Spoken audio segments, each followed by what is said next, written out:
So many different cultures make up the country that we celebrate today, and for some first-generation immigrants, the struggle to make it here inadvertently carries down to the next generation. The founder of Unshakable Parenting, parenting expert Vivian Meraki, joins us now with more. And you know this from personal experience. You were born in Hong Kong, raised here in Canada. Yes, absolutely.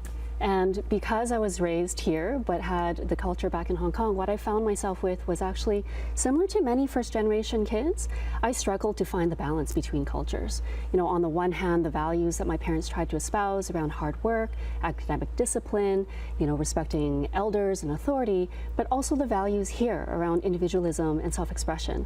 And what I found around that is that as I became a parent myself, I had choices. You know, how much do I bring from my own culture, the things that I valued, but also what did I want to change for my own kids? And one of those things that I wanted to change was to shrink the emotional gap that they felt, that I had felt when I was a child, and maybe sometimes misunderstood. And that's a lot of the work I do now. Right, and it's misunderstood because you got to think your parents are here like they're just in survival mode sometimes. Absolutely. Right? Yes. And it's like, you know, we have to put a roof over our heads, we have to do well, and our children have to do well as well. Yes, and it's because they're in that survival mode, that's why that emotional disconnection can sometimes happen, because our nervous systems automatically deprioritize emotional connection when we're in survival mode. And so for the immigrant coming, everything is new, you've got language barriers, you know, you've got sometimes discrimination, and so those are all things, in addition to the emotional load that can happen, can be really, really difficult.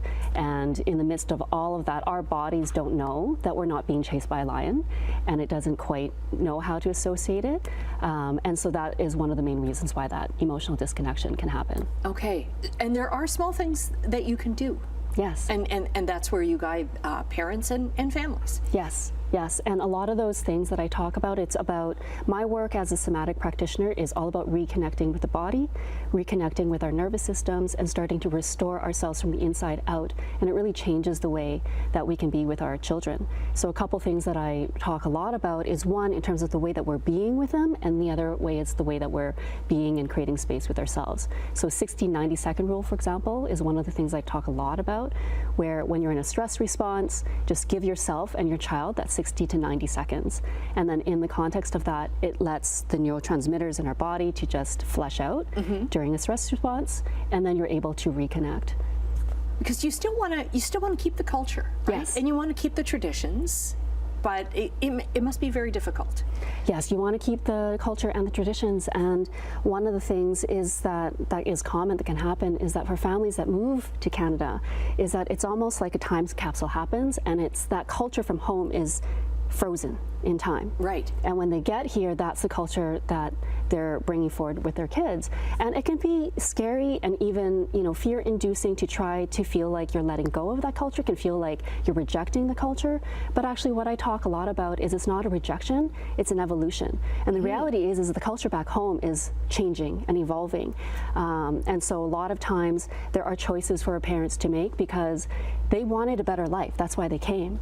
So asking themselves, what do you want to keep? What do you want to change? What is the relationship you want with your children going forward? You know, and what aspects of that might be different than maybe what you grew up with? And that already is a big part of the healing process. How did you approach this with your own parents?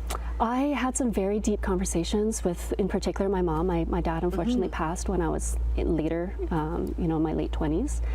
And, you know, what I found was that when I started to bring up some of it, at first it was a very tense, very difficult conversation because it sounds like you didn't do a good job. It sounds like you're unappreciative, yes, right? Yes, it does, it does. But in fact, it's not that you didn't do a good job, it's that I want to connect with you now. And I want to build that together. And I found that that was really transformative. And so we're really close now. I talk to my mom probably every few days for the most part. You know, I'll call her and see how she's doing. We share a lot. And that process is really because we're creating a new language of safety and of connection and of respect. Okay, and you're helping to connect other families as well. We've run out of time, but we're going to get the link up to all of your links up on our website at chch.com/morninglive. Thanks very much for coming in. Oh, thank you so much. It's been a pleasure.